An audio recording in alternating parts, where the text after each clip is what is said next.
Hey, I'm Dr. Kave, and I'm going to induce a panic attack in my own body in this operating room right here, connected to life support monitors and even a ventilator. I'm going to show you what panic attacks look like in my patients before surgery, right here in this operating room when they're on this table getting ready to go under anesthesia. And comment below and let me know if you've ever had anxiety or panic attacks before and if you felt these same symptoms in your own body. Okay, let's get started with the monitors I was talking about first. Here are the EKGs here. I gotta avoid the hairs because it kind of stings to take them off. Next is the black one that's gonna come up here. And lastly, a red one. It's gonna come down here. Okay, this is the start. Now you can see my EKG here on the monitor. Next, I've got to get the blood pressure cuff on me. You always got to read the side that says what side goes on the patient. So the patient is me today, and ta-da, now I've got to connect it here. That's getting really tight. And now I'm going to show you what it's like to connect yourself to the ventilator. This is a breathing tube. I'm not going to intubate myself, but I am going to put it in my mouth to mimic me being on the ventilator. These guys go together here like that. Okay, now you can see me breathing through the breathing tube here and through the ventilator. The blue deflections here are showing air moving in and out of my lungs and going in and out of the ventilator. You can see how big a breath I'm taking, anywhere from 300 to 400 up to 1,000 or even 1,500 cc's per breath. You can see it coming in and out of that green bag there as I breathe. And the last part now is the pulse oximeter, which shows not only my heart rate, but also the oxygen content of my blood. That's gonna be the blue number here on the monitors here.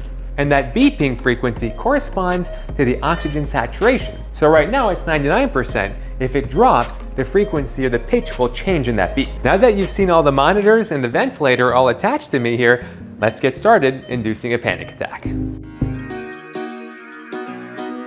You can see that my heart rate is in green there from the electrocardiogram. My pulse oximeter is in blue, and that 100 represents 100% oxygen saturation in my hemoglobin. In gray, you'll see my respiratory rate. In fact, every spike up and down is a breath that I'm taking. On the bottom panel is the ventilator. Every up and down spike there shows air going in and out of my lungs and going in and out of the ventilator. You can see I'm breathing between 30 to 40 breaths per minute as I'm going into this anxiety state. Now you see my blood pressure jump up from 109/88 to 137/76.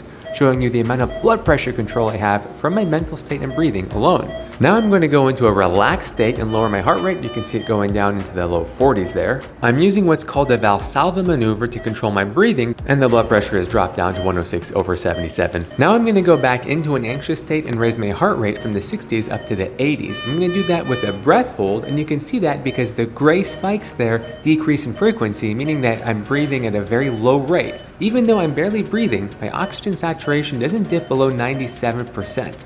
And as I'm going into this anxious state with a higher heart rate, you'll see my blood pressure also shoots back up to 133/89.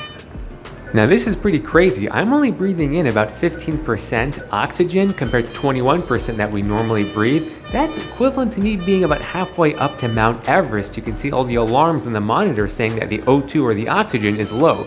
Fortunately, this doesn't harm me because I have a normal and healthy heart and lungs, so my oxygen saturation doesn't fall below 97% despite all this.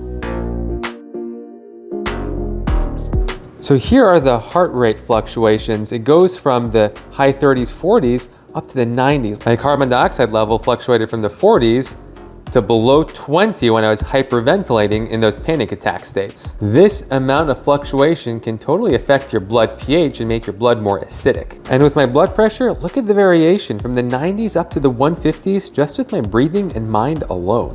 So now you might be wondering, what's the point of all these biohacks? It's incredibly important because anxiety gets stronger as your sense of control goes down, or as your perceived sense of control, like how much control you think you have. So the more control you have over your body, like what I do to my body in these stressful scenarios, actually decreases my anxiety because it helps me appreciate just how much control I have over my body. And that's what I teach my patients before they fall asleep on this same OR table for their surgery.